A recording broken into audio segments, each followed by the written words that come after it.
ഇന്ന് നമ്മുടെ white colour food challenge.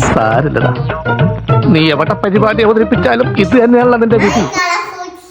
White colour food ചാ തേജുവിന്റെ രാവിലത്തേക്ക് ഇതേ പുട്ടും പഴവും പപ്പടും പാൽച്ചായ ഇടുന്നിട്ടുണ്ടായിരുന്നത്.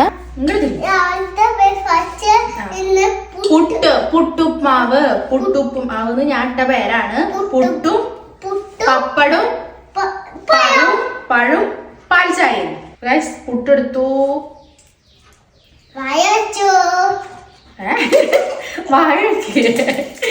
പഴം പുട്ടെടുത്തു, പപ്പടം വെച്ചു, അവൻ കുണ്ടുത്തി വാഴ വെച്ചു. അതാണ് കേട്ടോ കുട്ടി ഉദ്ദേശിച്ചത്. ഓക്കെ, പുട്ട് വെച്ചു, പഴം വെച്ചു, പിന്നെന്താ പപ്പടം വെച്ചു. ആദ്യം നമ്മുടെ തേജപ്പനെ അത് കഴിഞ്ഞ് ഞാൻ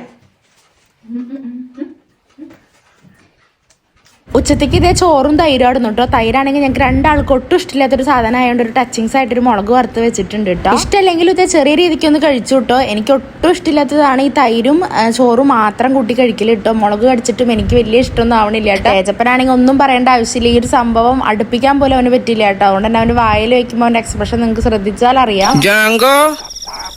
നീ അറിഞ്ഞാ ഞാൻ പെട്ടു. നീ തീർന്നടാ, നീ തീർന്നു. ഇത്ര അഹങ്കാരം പാടില്ലടാ.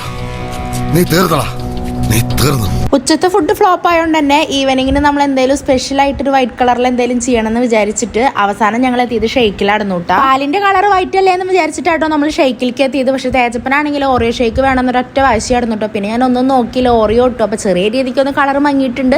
എന്നാലും നമ്മൾ ചേർത്ത സാധനം ക്വാണ്ടിറ്റി കൂടുതലുള്ളത് വൈറ്റ് കളറിനല്ലേ, അതുകൊണ്ട് തന്നെ ഞങ്ങളിത് വൈറ്റ് കളറിലേക്ക് കൂട്ടിയിട്ടോ. നമ്മുടെ തേജപ്പനും ഹാപ്പി. നട്ട്സ് ഓവർ ആയിട്ടിരുന്നത് തേജുവിന് ഇഷ്ടമല്ല കേട്ടോ, അതാണ് അത് യൂസ് ചെയ്യാഞ്ഞത്. പിന്നെ വൈകിട്ട് ഞങ്ങൾ ഓങ്ങല്ലൂർ പൂരത്തിന് പോയിണ്ടായിരുന്നല്ലോ. അപ്പൊ അവിടെ പൂരം കണ്ടു വരുമ്പോഴത്തേ ജീരക സോഡ കുടിച്ചു. കുപ്പി പച്ചയാണെങ്കിലും ഉള്ളിലിരിക്കുന്ന വെള്ളത്തിന്റെ കളർ വൈറ്റ് ആണെന്നാണ് കേട്ടോ എന്റെ വിശ്വാസം. പിന്നെ മനോജേട്ടന്റെ വീട്ടിൽ ഇതേ ബിരിയാണി റൈസും ചിക്കനൊക്കെ ഉണ്ടായിരുന്നു കേട്ടോ. അപ്പൊ ഞാൻ റൈസും കച്ചമ്പറും ഒക്കെ എടുത്തിട്ടുണ്ടായിരുന്നു. കുറെ കഴിഞ്ഞപ്പോ ചിക്കനും എടുത്ത് കഴിച്ചു. അപ്പൊ ഇന്നത്തെ നമ്മുടെ വീഡിയോ എത്രയുള്ളൂ. ഇനി അടുത്ത വീഡിയോയിൽ കാണാം കേട്ടോ. ബൈ.